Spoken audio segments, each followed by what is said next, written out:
What's the worst salary negotiation conversation that you can recall being a part of? I was taking her first round of interview, and just after the interview round, she called me and said, "Okay, so how much hike can you give me? I have another offer." I found it quite strange. If I asked your friends in campus or your colleagues at work to describe you, what would they say? Most people say, "Oh, they find me very creative or very helpful, very collaborative." But it's actually trying to understand how emotionally intelligent the person is. For example, an answer like, hey, I haven't thought about this, so maybe I'll need a couple of minutes to actually reflect. Is that a good strategy? See, taking time to respond to a question it shows a lot of. And whenever we have come across such responses, I've told them upfront, and I've also told my recruiter that I want them to, rethink about this. And I had stopped those interviews. I recall a person whom we were hiring for a really senior position. Even after multiple probing by me and my co-panelists, the person was not telling the area of improvement. He was trying to say it in a way which is you have to have something which you are still lacking, and you should be honest about it.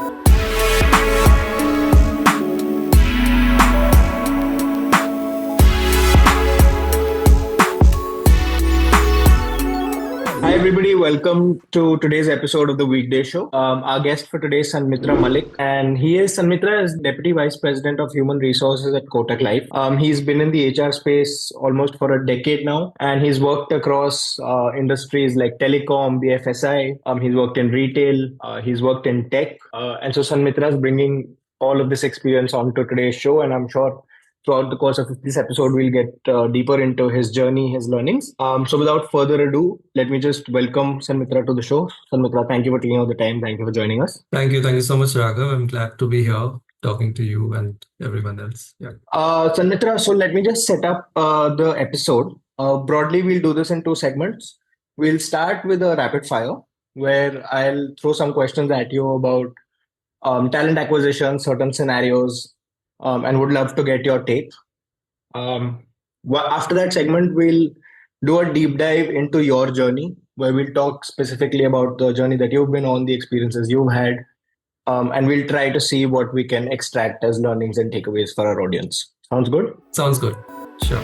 Perfect. So with that, we'll start the rapid fire.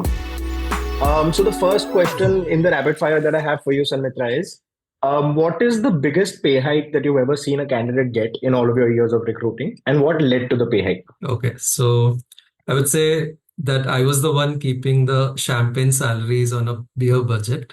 Okay. Because in most of the organizations that I've worked with, I have been into TA strategy or HR strategy role. And hence I had to be like a control function for the HR salaries that we were giving to people. Apart from that, we had a very robust compensation and benefits team in most of these companies, and things were kept in balance. So I don't have like a very interesting answer to this question, but yeah, we have given fair salaries to people, but not like exorbitant and out of the blue salaries that we have given. Fair enough. Fair enough. I think that's always sort of a balance when, as a recruiter, you're negotiating a salary. You kind of have to keep the company's POV in mind, as well as try to find that sweet spot for the candidates. So I think, Sanmitra, maybe we can take this more generally. In that case, I think the question would become, in general, what is a way that a candidate or a job seeker should approach a salary negotiation in order to try and ensure like a big jump? Okay. So I think for job seekers, it's not exactly about the fixed and variable component that they should look at. They should look at what is the earning potential that they can generate out of out of the career that they're getting into over a period of time, right? It's not that the joining CTC is the CTC that they will remain at over the 2-3 years that they are planning to stay, or maybe more than that, right? What period of the year they're joining at, what is the next appraisal, when is the next appraisal due, and what kind of other incentives, other benefits the organization is providing. It has to be looked at a holistic way, which is why total rewards is what that should look at, in fact, over a period of time. And that's the kind of wealth that they can generate. So for example, someone joining at a mid-senior level, they can expect, once they get promoted, they can expect to get ESOPs and other kind of perks, right?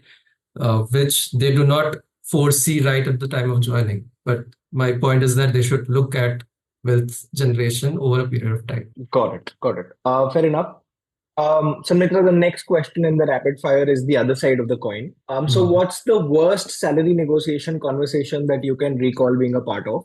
And what did the candidate do wrong in that particular instance? Okay, so this is hands down recent experience where it was a candidate. I was taking her first round of interview, and just after the interview round got over, she called me and said, "Okay, so how much hike can you give me? I have another Okay. offer." Okay. So I found it quite strange because call it overconfidence or impatience or just Mm-hmm. immaturity. Mm-hmm. But doing that shows how much desperate the candidate is, Mm-hmm. irrespective of how the interview went, Mm-hmm. to get the job. Of course, the person was just out of college and didn't have much experience of negotiating salary. So we Mm-hmm. gave that benefit of doubt to her, and she was like sensitized about it. Mm-hmm. But my point is, there is a process of recruitment. There are decisions which organizations take based on candidature as well as internal parity, external fitment, all of Yeah. that.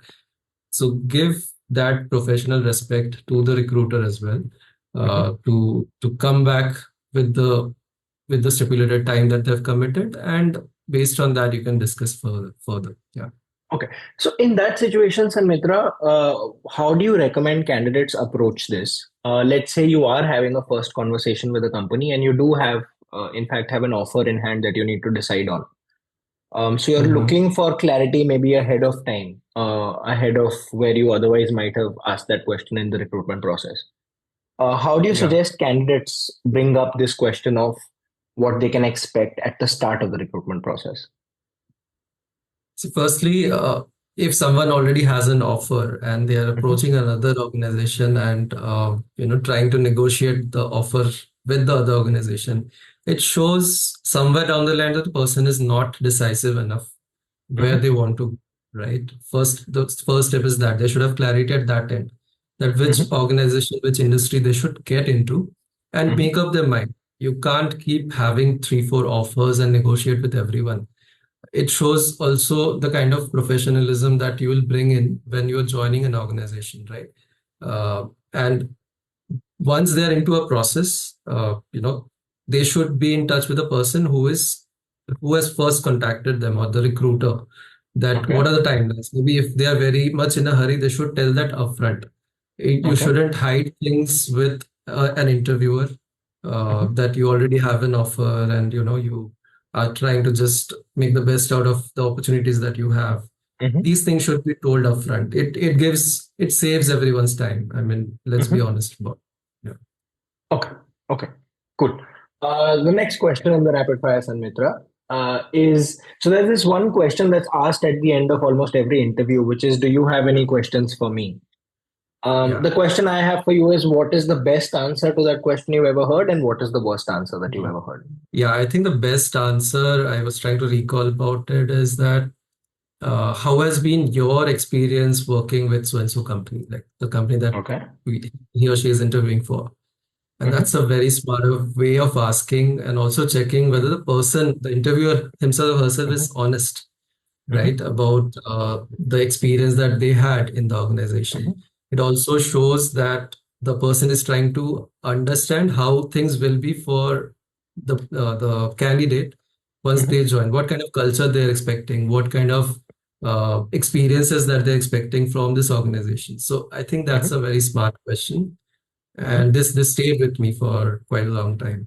Yeah. Okay. And what would be the worst or bad answer or the bad ways to answer that question? The worst is to say I don't have any questions. I mean, there Okay. can't be a worse question than a worse response than that. It's Mm-hmm. like going on the first date and the end of the date, you just walk away without a goodbye or second thought. It leaves you Okay. wondering if you are truly interested or already moving on with another Okay. option. That is some analogy. So typically, if I am to take something away from that, typically interviewers, when they ask that question, they're looking to see if the candidate has curiosity and thoughtfulness about the job, about the opportunity. Am I right? Absolutely, yeah. Got it. Got it. Great. Perfect. Good tip there. Okay, the next question, Sanmitra, in the rapid fire, is another similar cliched interview question is tell me something about yourself. This one typically is asked at the beginning of interviews. Mhm. So what is the best answer, or what are good answers or good ways to answer? Tell me about yourself, and what are bad ways to answer? Tell me about yourself. So I want to question this question itself first, because Okay. this question, which is tell me about yourself, should be banned as an interview question from organizations. I mean, it's all over the place, right? What are you Mm-hmm. trying to ask? You Mm-hmm. yourself are not prepared. You have not done your homework of going through the resume of the person, and you're just Mm-hmm. trying to understand who the person is, even without going through the resume. This is what shows Mm-hmm. when you try to ask this question. Better way to ask is taking a reference from the CV that the person has Mm-hmm. shared and asking them maybe who they are as a person, what are their Okay. motivators, what how they've grown up. Mm-hmm. I think the best responses to these kind of questions which I have asked is when they start right from their childhood and they talk Okay. about their hometown, their upbringing, what kind of things have motivated them from childhood, Mm-hmm. what ambitions they have developed over the time, rather than jumping directly on the work. A lot of people do that as well, right? When I ask who you are as a person, they say, I have worked in so and so company. I mean, I'm not asking Mm-hmm. that, that's already there in your resume. What I'm Okay. asking is, I'm trying to understand who you are, because that's what will help us evaluate you, Mm-hmm. right? What motivators, what skills, even for skills, what values the person brings in is the most Mm-hmm. determinant factor, I would say, in any organization when they're trying to bring a fresh talent or lateral talent from outside. Mm-hmm. So I think that's a better way to question this. Yeah. Okay, so I think Sanmitra, with the risk with some of these open-ended questions, and I think this is where a lot of candidates go wrong also, is not knowing how small or how long the answer should be. So, like for example, when you said start from your childhood, tell me about your story. Yeah. Uh, to counterbalance that, can you give us any tips on sort of the length of the answer, or how to make sure Mhm. that you're only saying things which are relevant to the question that's Yeah. asked? Any tips around that? Sure, that's a good question. So I think, see, uh, there are candidates who would start and they won't stop. They Mm-hmm. don't know where to stop and when they should conclude what they're saying, right? Mm-hmm. It should be a balance. See, the interview round is a round where you are trying to create a very good impression about yourself, who you are, but don't be fake about it. Be Mm-hmm. genuine, be yourself, project who you are actually as a person. So it has to be a balance between how much you want to share, and you have to Mm-hmm. actually practice that response about the Mm-hmm. first response that you want to give to the interviewer, right? So what all things will Mm-hmm. you tell about yourself? So if I am projecting myself Mm-hmm. as the best candidate amongst, say, 1,000 candidates that the interviewer Mm-hmm. would have got applications for, I think I would create something which highlights the USPs of me Mm-hmm. to the interviewer. So it has to be a uh, Mm-hmm. narrative, but shouldn't be fake, of course. Got it. So broadly craft your pitch and Yeah, practice it and make sure it's crisp and to the point. yeah, and be genuine. And be genuine, of course. Be genuine. Great. Okay. Good tips again. Samitra, we'll go to the next question in the rapid fire. This one is about you and the favorite question that you have as an interviewer during interviews. So, what is Mhm. your favorite interview question to ask, and what are good and bad answers that you've heard over the years? Okay, so I guess this one I had heard something from one of my fellow panelists, who is Mhm. quite a fairly senior OD professional. So the question is that if I asked your friends in campus or your colleagues Mhm. at work to describe you, what would Mhm. they say about? Okay. So most people jump into glowing reviews about Okay. when they respond to this question, eager to showcase their strength. Mhm. But here's how the interviewer should actually ask further. Like, of course, I Mhm. ask this question and they would say, oh, they find me very creative or they're very helpful, very very collaborative. then you have to use your BAI technique to dig into specific examples and real life stories that the person can narrate. Right. And then, so after I asked this question, I also threw a googly that what would they say about your areas of improvement? Okay. So it's a balance, right? It's not that everyone will find them extremely good, right? Or all positive things to say about them, right? There will be certain people, even the best of friends can tell an area of improvement about a person, or best of colleagues as well. So that's the art of questioning, I would say, which the interviewer should also understand and ask. When people give very global responses that, I have been very collaborative, helpful, all those things. Got it. So you're trying to check for self-awareness. Is that the case? Absolutely, that's bang on. Yeah, we are trying to assess whether the candidate is self-aware about who they are and what people think about them. Got it. It's actually trying to understand how emotionally intelligent the person is, right? Got it. Got it. Interesting question. And just curious, Sanmitra. So, if somebody is genuinely, for example, never thought about it, would you recommend that they're transparent about that too? And kind of, because you're trying to check for authenticity, self-awareness, do those things, for example, an answer like, "Hey, I haven't thought about this, so maybe I'll need a couple of minutes to actually reflect." Is that a good Yeah, strategy for questions like this? absolutely. See, taking time to respond to a question it shows a lot of interest in the interview process.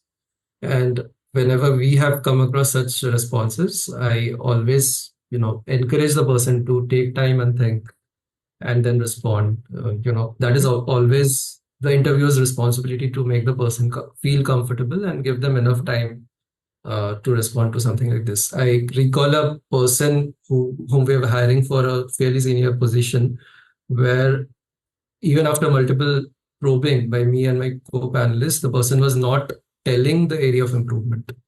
I mean, he was trying to say it in a way which is still a strength.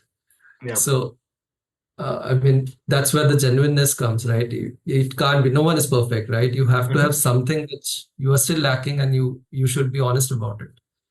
Okay. So that's my tip. So that also is, I think, a fairly common pitfall, right? Trying to disguise a strength as a weakness when you're trying to answer a question. Like, so something like "I work too hard" or "I'm too sincere." There are Yeah, these funny answers I also. don't.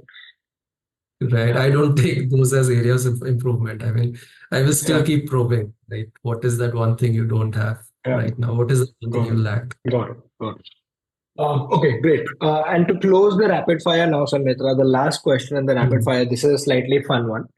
What is the most inappropriate thing that a candidate has ever said or done during an interview? Because I don't think that has ever happened with me, fortunately. Okay. I think the candidates get the vibe that I have like a "don't mess with me" vibe around Okay. when I'm taking an interview. Okay. But yeah, I that doesn't mean that I'm very, strict or tough in an interview round, but I make them feel comfortable. But there's a certain professionalism which I expect from the person when they are coming for an interview, because of course they are coming for a position which many people are applying for. They should respect that fact, and you know it has to be kept real and respectful. Here you're not here for a chit chat. Of course, uh, there's, as I said earlier, also it's the first impression that you're creating about yourself or your candidature to the interviewer. You should take it seriously. You can't just take it like taking interview while on the go, not preparing for it, not technical preparation. I'm telling in terms of your attire and everything that comes around. How much effort are you putting really for the interview process is what matters. Yeah. Okay, so in your experience, you're saying that candidates generally have been professional and you've been fortunate not to come across inappropriate. Yeah, if I have felt something which is not professional, I have told them upfront, and I have also told my recruiter that I want them to, rethink about this, and yeah, I had stopped those interviews. So for our younger audience or for people who are just starting their careers who might be watching this episode, Samitra, what are 3 things or 5 things that constitute basic professionalism as a job seeker who's entering an interview? What should I definitely make sure I'm doing? There would be a long list, but I think to start with, know who the interviewer is. Try to Okay. understand who the person is. If you're going for a face-to-face interview, then of course you have to be in a certain attire, which may not be Okay. business formals. I'm not saying that, Hmm. but to wear proper shoes, wear Hmm. uh, something which goes for an interview round. You don't have Hmm. to wear suits. I'm not saying that, right? Hmm. Second thing is, have you done your research about the role and Hmm. the organization that you're interviewing for? There are people who would come talking about a completely different organization when Okay. when asked about the organization that they're coming for interview, right? Okay. So that shows how much how lack of seriousness is there in that person. They have not even looked at what organization they're going for. That's point number two. And I think point number three would be being genuine about yourself. You see, Hmm. to in today's time, we are exposed to so many conversations on social media and in person with a lot of people. We figure out when a person is trying to fake, right? Like Hmm. if your narrative is so fake that it's you can find it in any textbook or any of the if you just type certain things about Yeah. introduction you will get. So I think these three things would be my top three. Preparing for the interview, the right Hmm. attire, knowing the organization that you're going for, and Hmm. knowing about the interviewer. Okay, great. I think great tips. Probably a very handy list for somebody who's going to give their first interview. Good to always keep these things in mind. Great. So that brings us to the end of the rapid fire, Sanmitra. I hope you had fun doing that round. I had fun with those questions. Thank you. Yeah, We'll move on to the. Sorry. I'll let you speak. yeah. I'm saying I had fun. I think the rapid fire responses were quite long, but yeah, I mean, That's okay. We use the term rapid fire fairly loosely ourselves. So sure. that's fine. Great. So we'll move on to the next segment in the podcast, Sanmitra. This one is a deep dive. So we'll Mhm. talk about your journey. Sure. Um, Great. So to start with, tell us about how you got into HR because I understand that you studied engineering. I think your first job was customer support, if I'm not mistaken.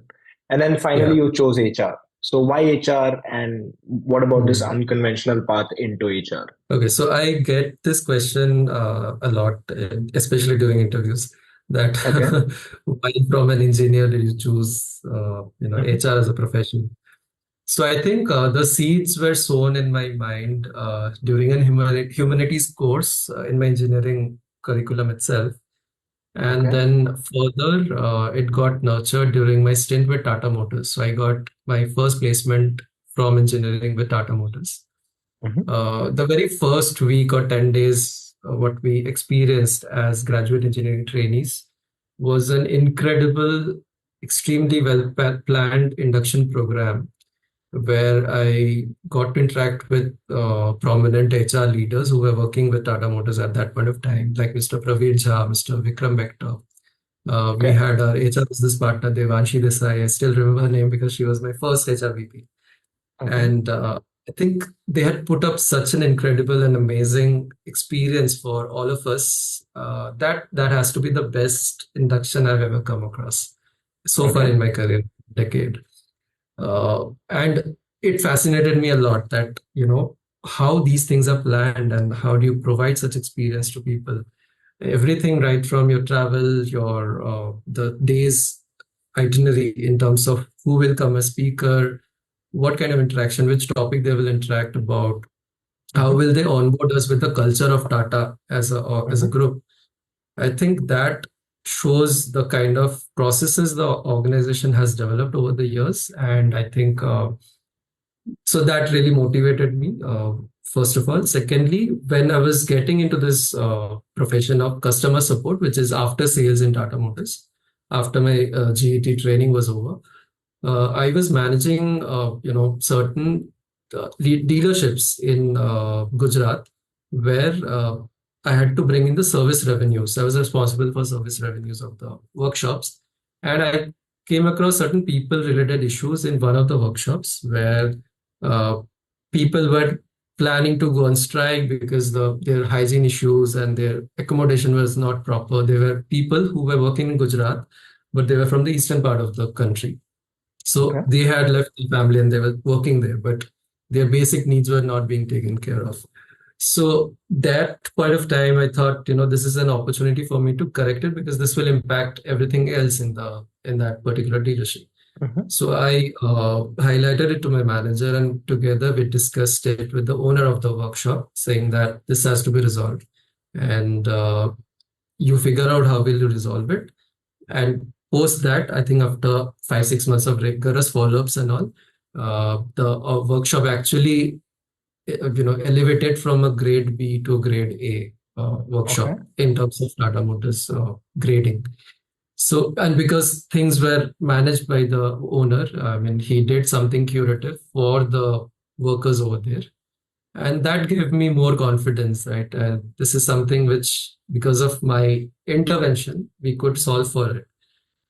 And when I reached IIM Ahmedabad in the first year, uh, the plant started growing, the plant of HR, I would Mhm. say, because the first course itself was about individual dynamics, and Okay. I had an amazing professor who had taught that subject. I still remember how about ethical leadership and what qualities should a leader have, and that really does gave me the calling that this is what I want to study. I want to understand what behaviors and what what things really make up people and how should people be managed. Mhm. So by the end of first year, I was completely decisive that I want to pursue HR as a profession. I know I was from IIM Ahmedabad, and I was one of the very few people who were interested in HR. I think Yep. in a batch of 380 plus people, only handful, like 7 8 people would be interested in Mhm. HR in my Mhm. batch. So me and my batchmate in the second year, we pursued one of our professors for a project in HR. We did it for 6 months. We got good grades, and then we thought, okay, so this is something which we can really Mhm. do as a career. So I think Got it. that was the entire journey from engineering to HR. And post Yep. I am the one. I got a job. Like the first job that I got was into corporate strategy, Mhm. but I was always had that inclination for HR. Mhm. I voiced it out. Good that I voiced it out, and I told my HR head over there, this is something I want to pursue. And luckily, there was a position that was vacant in HR team, and I got that IJP in a very short period of time. Got it. So the die was cast after 1 year at IIM Ahmedabad, and you had clarity in your head that you want to pursue HR. Two Yes. follow-up questions, Sanmitra. One, does the engineering background help with your work day to day in HR, perhaps when you're recruiting engineers or maybe other aspects? Yeah. And the second question is, now that you look back after a decade in HR, any regrets or any sort of more thought process with the benefit of hindsight about making that decision? Who should go into HR and who should perhaps think twice before going into HR? Okay. So I'll answer it partly, like part wise. First, the question was about, can you repeat the question? I forgot The it. engineering background, does it help with your day to Yeah. day work in HR? Any ways in which it helps? Definitely. I think being an engineer in HR, it helps because you have that left side and right side balance of your brain, Hmm. Hmm. which is very essential in a HR role. People think that Hmm. HR is all about creative and a lot of communication and all of that. Hmm. But I think you need to have that analytical mindset. You need to look at data points which you're getting from multiple sources, right? From recruitment, retention, Hmm. employee life cycle, salaries, right? Uh, it has to be a balance of both. And as an engineer, I find it very, I would say it is a boon for me that I'm Hmm. getting exposure of both the things. I can implement what I've learned in engineering and also what I've learned in my MBA in this Hmm. profession. And I absolutely love that. Got it. And my other question was about Now, with hindsight, looking back at 10 years in HR, do you have any more thoughts on, for example, who is a career to HR, who is suitable for a career in HR, what kinds of people should pursue HR, what kinds of people should not? Yeah, for me, I think I have made the best decision. Like I have Hmm. always been passionate about it right from my first Hmm. job, and Hmm. the results I have achieved success because I have been passionate about the profession. Hmm. Uh, and I think the biggest motivation for me is that being a HR professional, I'm the one who is creating life-changing decisions for people, right? For the Hmm. candidates, they are Yep. getting into a job. Getting into a job is not just about another change in life. Hmm. It's like your entire everything else with you, your personal goals, your family, and everyone is impacted by the job that you're getting into, right? Yep. So that's the biggest motivation for me. For someone who is willing to get into HR, I think they shouldn't join because they don't like, say, marketing or finance or something. It shouldn't be like a backup option. If you are really passionate and if you think that you are going to be successful as a HR professional, you have that interest, then only you join HR. Hmm. Otherwise, it's like if you're a half-hearted HR professional, I think it doesn't help the organization nor it helps you. Hmm. Okay. Okay. Um, Sanmitra, now that you have been in HR for a decade, Yeah. I would love to know from your perspective what has changed in HR over the last 10 years. And specifically, if you can talk about how talent acquisition has changed over the last 10 years. Would love to learn what you've seen. Sure. I think a lot has changed from the time I have started. I've Hmm. seen very pretty exciting shifts. Firstly, Hmm. there's a huge push towards diversity, equity, and inclusion, Hmm. which has really transformed the hiring goals across multiple organizations who have adopted or who are serious about it. Companies are no longer filling roles, right now. They are Hmm. building teams that reflect a variety of perspectives and Hmm. backgrounds, which is what inclusion and diversity is all about, right? And there are multiple studies, there are multiple research done, which shows that the more diverse a team is, the more productive they become over a period of time. Uh, Hmm. right. So there are proven research around it. So it's not like they have to do because everyone else is doing it. It's a proven fact. If you're not doing Hmm. it, then you're creating problems for yourself for the future. Then, of course, there is the entire AI revolution, which has come, which has Yeah. become a game changer in streamlining everything, right from sourcing to screening, Hmm. making faster processes, smarter processes. And lastly, I would say that we have branched out from traditional sources of hiring, right? Which Hmm. is like, of course, Naukri as a job portal is used by everyone even today.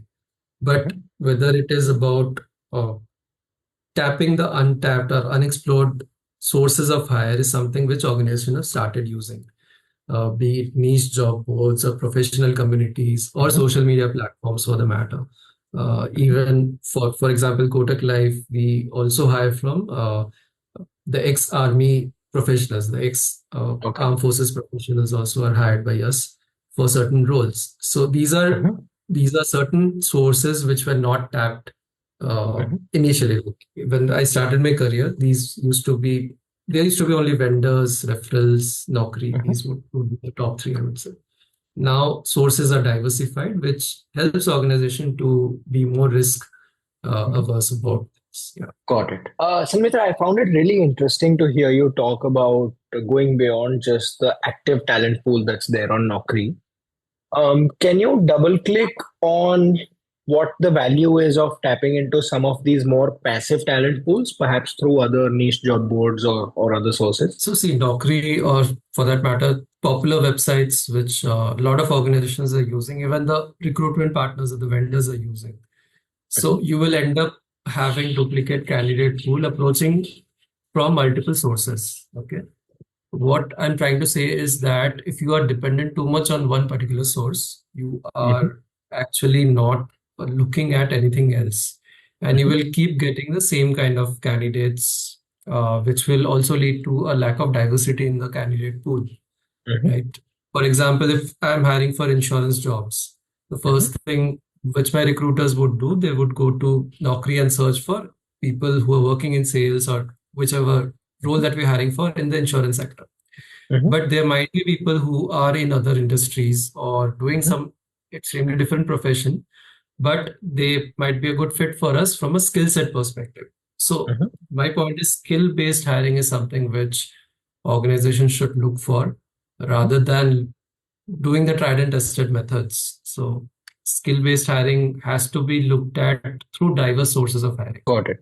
And since we're on this subject of using various sources and having this kind of distribution of candidates that have come in from various sources, possible for you to share for a typical role at Kotak Life, for example, or a company like Kotak Life, what the split is of broadly inbound versus an outbound. So, for any role that you're hiring for, of all the candidates that are considered for that role, how many of them are applying inbound via some job posting on some job board, and how many of them are recruiters at Kotak Life actually be actively reaching out to? That split would be a bit difficult to exactly tell because Mhm. it see all the applications that we get, all the CVs that we get on for a particular job, those are actually uploaded either by a vendor or someone Mhm. would have referred them. They would have uploaded the CV, or Mhm. if our own recruiters are sourcing them, then they Mhm. also upload that CV. So it's not Mhm. exactly, we can't exactly say how much is inbound and outbound, but I can tell you we have a very balanced source mix, which Mhm. I was trying to tell you that you have to have a very diversified source mix.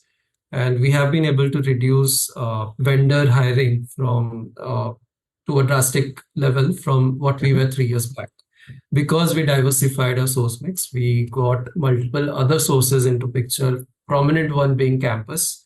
And Mhm. we also have an in-house pool of recruiters who are using multiple sources to bring in talent from outside, right? Okay. And is that typically an important thing that large companies track? How many candidates are they able to sort of discover themselves and how many they have to rely on vendors for? I don't think they do that. Mhm.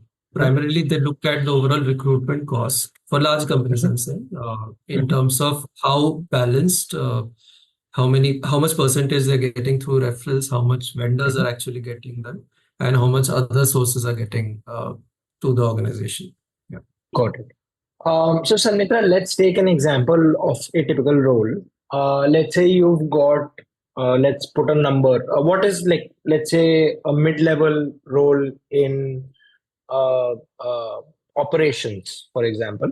Mhm. Um, how many applicants typically, on average, do you get for a role like this, or how many resumes do you source for a role like this? What is the top of funnel? See, from inbound applications, we get huge number of applications Mhm. because Kotak, as a brand, we have a very good employer brand, which is why for any typical role, even Mhm. for entry level roles, Mhm. we at least get 300, 400 resumes per job posting. If we are Okay. posting it on a social media platform or any platform, that is Mhm. the typical number of resumes that we get, and then the entire Mhm. funnel starts. Mhm. So the funnel begins with a call that goes to the Mhm. person, asking whether they're interested for the role that they've applied for and having a basic criteria check.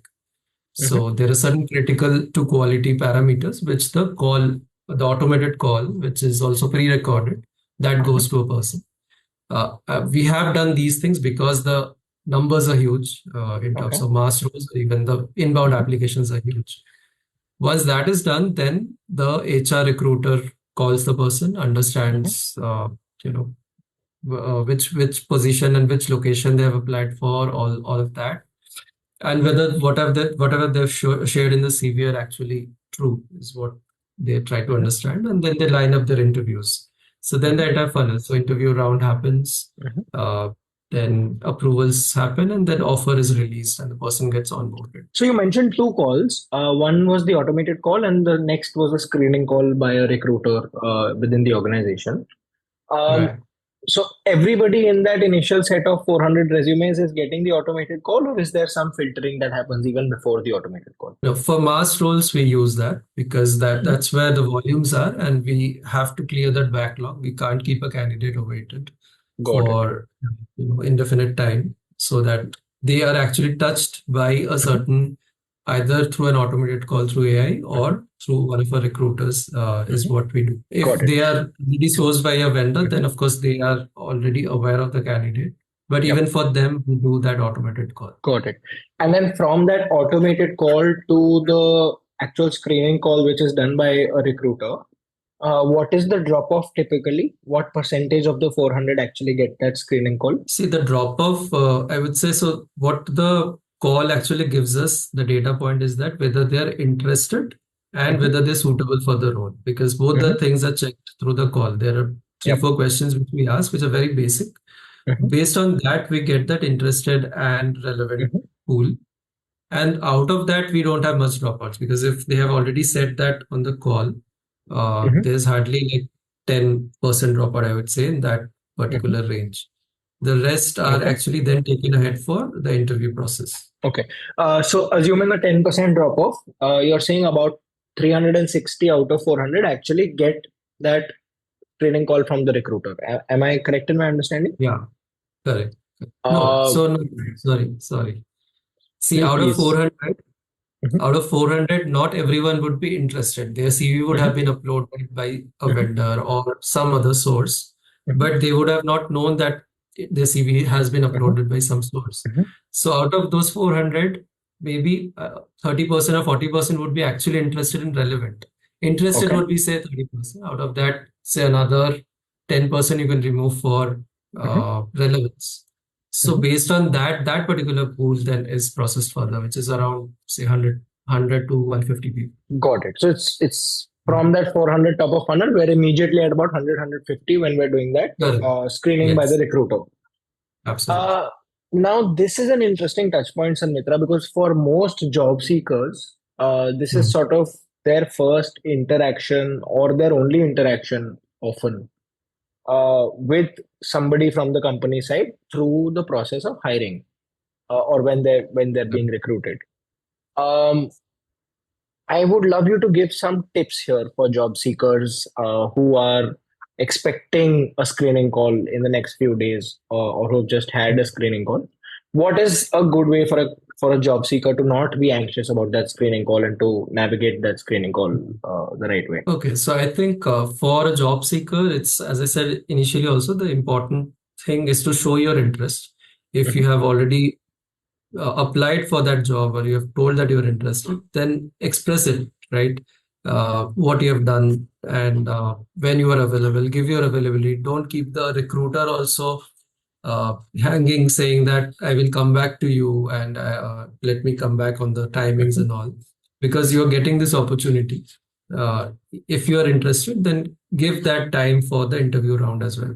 See, in the typical in the insurance industry, for especially for sales, the supply of talent is huge. Okay, Mhm. because there are multiple there are Mhm. 24 insurance companies, and each company has thousands of people Mhm. working there, right? So the supply side is huge in terms Mhm. of people who are working. So Mhm. they also have 24 companies that are Yep. actually approaching them for the job. Mhm. So the demand is also huge for them. So it's Mhm. like it has to be a balance between both how the recruiters are also tapping that pool Mhm. and whether to understand whether the candidate is genuinely looking Mhm. for the job in that particular organization, or they're just trying it out with multiple companies. Okay. So expressing your interest and enthusiasm for the opportunity is something that candidates must do through that screening call with the recruiter. Absolutely. And as I said, that there are 150 people who are trying to get through from that round. Mhm. So the people who are actually giving the time in the first call, saying that I'm Mhm. available on so and so date, their interviews will definitely be scheduled first. So it's Yep. also first come first serve kind of approach. Yeah. Got it. And from there to the first interview, Sanmitra. So let's say at the end of this process, you're looking to make, for example, two offers. Mhm. Um, or rather than two offers, let's say two actual hires is what you're looking at. Yeah. Um, Working backwards from there now, how many offers would you be rolling out, and how many actual interviews would that translate to? So between the screening call Mhm. from the recruiter and the offer, Let's assume there are 2 or 3 interview rounds. What do the numbers look like? So from the interview stage to the final offer, the typical ratio that we have is 5:1, which is if you line up 5 interviews, chances are that one person will definitely get selected. Okay. Now, as I said, being the supply side and the demand side being very competitive, I would say the offer dropout is also a reality in this industry. And offer dropout is typically so 30% of the entire pool, I would say, would drop because they are also being approached by multiple companies in the insurance sector, right? So while they are interviewing for Kotak Life, they might be also interviewing for other companies at the same time. And based on multiple factors, they would choose based on, say, distance from their home to the office or certain perks that they're getting in some other organization. They might choose the option that they think is the best. Got it. So 5:1, you're saying is the ratio for from the first interview to the offer, or is this from the last round of the interview to the offer? Yeah. So from the first interview, I would say it would be a bit higher, 7:8:1. For the final interview round, which is so we usually have two rounds or maximum 3 rounds of interview for mass roles, which is frontline sales. There we have 5:1 as a ratio. And for certain sources like referral, the ratio is much better. Like you have 2:1, also 3:1 as well. Got it. Got it. So I think there's a huge delta thinking from a job seeker's POV. If you look at 150 people getting that screening call, where your chances effectively are 150:1, to actually getting into the first interview makes your chances go from that to 8:1. So I think that would probably be getting into that interview process would be probably the biggest sort of lever if a candidate were to optimize for this. Absolutely. So with that in mind, you already gave us one tip, which is in that screening call, express your level of interest and enthusiasm and make sure that you're actually available for the interview process. Any other tips you can give us that candidates can perhaps use to make sure that they sort of get to that 8:1 shot at landing the job? Yeah, I think interest in the role is another thing which they should generally express, right? If if they might be doing the similar role in the organization that they're working for, which is a insurance sales role, for example.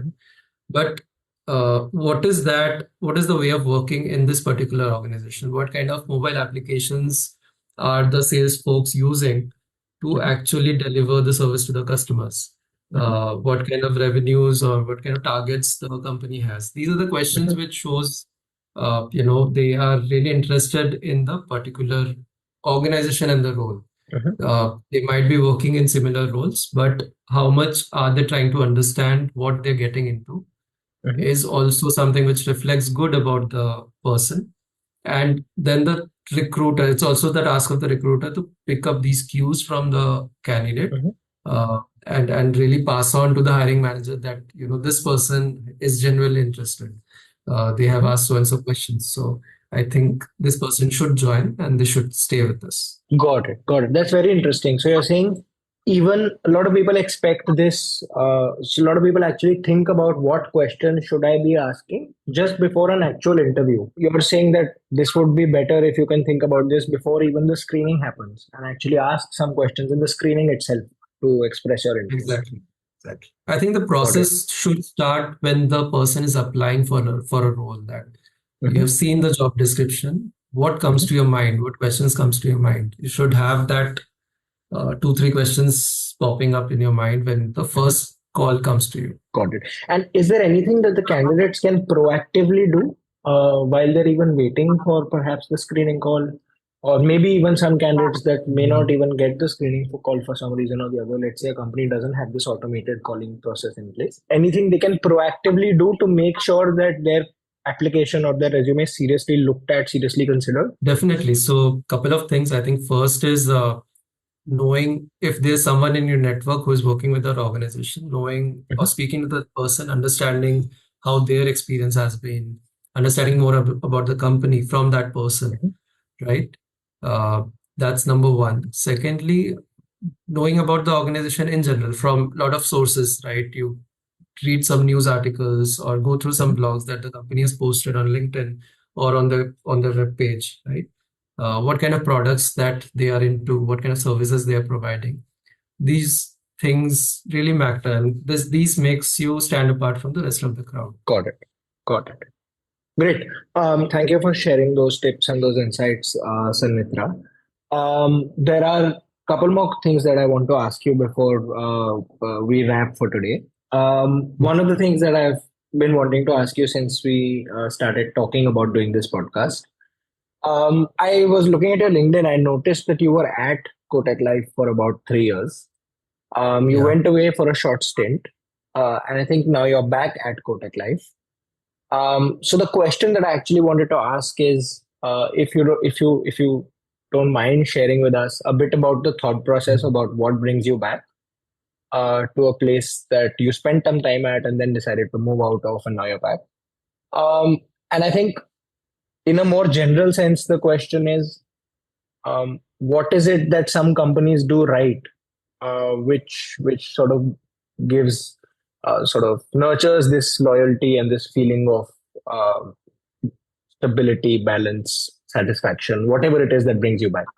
What is it that organizations do right uh, to attract people? Okay. So I'll briefly share why I've come back. Hmm. One is what was not working for me in the previous organization was that, see, over a period of time, I've realized two, three things that matter the most to me uh, through the work experience that I have had is empowerment and trust. Okay, so Hmm. these are the first and foremost things that I look into Hmm. when I'm working with someone with some organization. Hmm. And I think those things were missing in the previous stint which I was there. And Hmm. I realized that pretty early. And I thought, going back to Kotak Life would mean like coming back to home. And Hmm. why I'm saying this is because this organization has created that kind of a magnetic pool, which has brought many people back to Hmm. the organization after exploring or working in some other companies. Then they've come back to Kotak Life. This is an organization where the comeback stories are multiple. Hmm. Um, so, firstly, I think returning to Kotak is like one of the decisions which I think a very, very well thought decision. I didn't take it Hmm. just overnight. And because it has its heart in the right place, Hmm. every interaction with the leadership team that I have had in the last 2 years before I moved out and Hmm. came back has been like a learning experience. They genuinely walk the talk, they Hmm. embody the true values that we promote. Hmm. Okay. And it's a very open culture, as in, you don't really have to think twice or be hesitant about sharing ideas with the leaders, Hmm. be it business leaders or HR leaders. And they're very open to also explore new ideas. I Hmm. have become successful in my role because of the fact that the ideas that I had come up with very one line state problem statements, I'd come up with ideas and created programs which are being celebrated today. So I think Hmm. that's the kind of empowerment that I've received here. Okay. And in general, it's the culture which brings people back. And when I say culture, it's actually culture is composed of people, right? Hmm. The managers whom we have worked with, the peers with whom we work with, those are the people which create that magnetic pull for Hmm. people to come back to the previous organizations. And yeah, so I think that's about it. Okay. Great. Yeah. Last question for today, Sanmitra. And this was Yeah, going to so be a Raghav, sorry, I wanted to also share one more thing about the please, comeback please, story. please, please. Yeah. See, it's also important when you are leaving an organization, and if you have spent some time, you've created a team of from scratch and Hmm. done it yourself. Uh, it's very important that what kind of conduct you're showing after you're leaving, right? Hmm. The organization should also feel that okay, this person should be brought back, right? Right. For my case, I had created a team, I had created programs from scratch, Hmm. and I never thought of destroying that when I went out. I Hmm. never approached any of my team members, say that, Hmm. hey, you come to this organization Hmm. and work with me because you worked Hmm. with me in the past. In fact, I had persuaded someone to stay back at Kotak Okay. very early in my previous stint. even though I didn't know that I will be coming back here. Saying that because that person had just started his or her career, and I wanted the person to stay and learn things before taking the next step in the career. So I think that also matters. If you the conduct that you show after you leave, and in what note you have left an organization, also matters for coming back. Got it. Got it. So that's basically another way of saying, I mean, should be obvious, but still has to be sometimes said that don't ever burn your bridges. Always kind of do the right thing because you never know. I mean, it's a small world and a long life, and you never know which opportunities might come up again in the future. Mm, absolutely. Um, Yeah. Great, great, awesome. Sanmitra, one last question today before we wrap. This was going to be a two-part question, but after your last answer, this is now a three-part question. Um, so essentially, what we're looking for is advice. So one piece of advice that you have not shared so far today, and the three parts to this question are: firstly, we need an advice for job seekers, people early to mid career experience ranges who are trying to chart out their careers. Second, we need advice for recruiters. So people who are either thinking about a career in talent acquisition or who are in a talent acquisition career. um, what can they do to make sure that they're optimizing for the company they're at and their own careers. And the third piece of advice for organizations: what can organizations do to build the kind of culture that you talked about, where people want to work for them, people want to come back even after they've left. um, Mhm. yeah, so three pieces of advice. Okay, so I think for job seekers, most important is, as I said, is to be yourself. So for that, you have to be very emotionally intelligent. When I say that, you should know what are your strengths, what are your areas of improvement, and also have the humility to listen, right?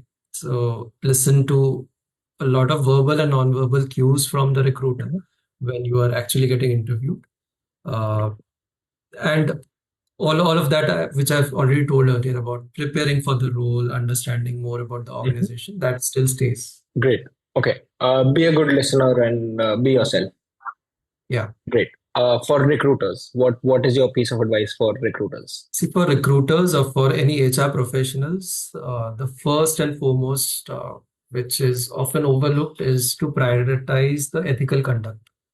Okay. Okay. Because whatever the HR team, the way they behave or they interact with others Mhm. is actually setting a standard for the organization. Everyone else in the Mhm. organization is kind of looking up to the HR professionals in the Mhm. company, and they think, okay, if they are doing it, this is like an acceptable thing. So we Okay. have to be very careful because the entire world is watching us. Mhm. The way we conduct ourselves in the workplace and what we are saying, what we are conducting ourselves like is Mhm. what really matters. Got it. So ethics before anything else, and make Yes, sure that you're representing the organization in the right light. Uh, Great. absolutely. I think evergreen advice. Um, and lastly, a piece of advice for organizations who are trying to build excellent, enduring cultures themselves. Okay, so this is quite a, I mean, vast question to ask, but I Mhm. think if you're trying to build a culture in today's time, Mhm. keeping in mind that you will have multi-generational workforce, Mhm. someone who is a Gen Z working with you, someone who is a Mhm. baby boomer is also working with you. Mhm. Are you catering to each and every cohort of uh, people that you have hired or working Mhm. who are working with you, right? Which means you have to look at flexibility, you have to look at you know whether you are micromanaging too much or you are Mhm. letting people take decisions very Mhm. decentralized manner, or do you have enough decision makers in the organization, or you are being a bottleneck in the organization by just Mhm. keeping everything to yourself, right? So I think creating that kind of an environment where people feel a safe network to operate in, both psychological safety and of course workplace safety is important.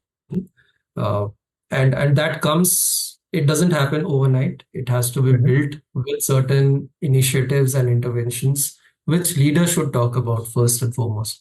Mhm. They should promote that safe environment in which people can operate in. whether it comes to diversity, whether it comes to mental well-being, whether it comes to flexibility. These are the things in today's time. I think these are not like luxury things to have, but these are essential things to have, especially for large organizations who have established themselves in the industry and they are trying to create more, generate more revenues and create more employee strength. Perfect. Great. I think that's a wrap, Sanmitra, more or less. I really enjoyed the conversation. Very, very thankful that you took out the time and actually we could actually make this happen. So thank you for taking out the time today. Thank you for coming on the show. I'm sure there's a lot to unpack, which we will do over the next few weeks as we put this episode out. But thank you very much. Thanks again. Thank you, Raghav. I think this particular episode also helped me to retrospect certain things, and it was lovely interacting with you. Thank you.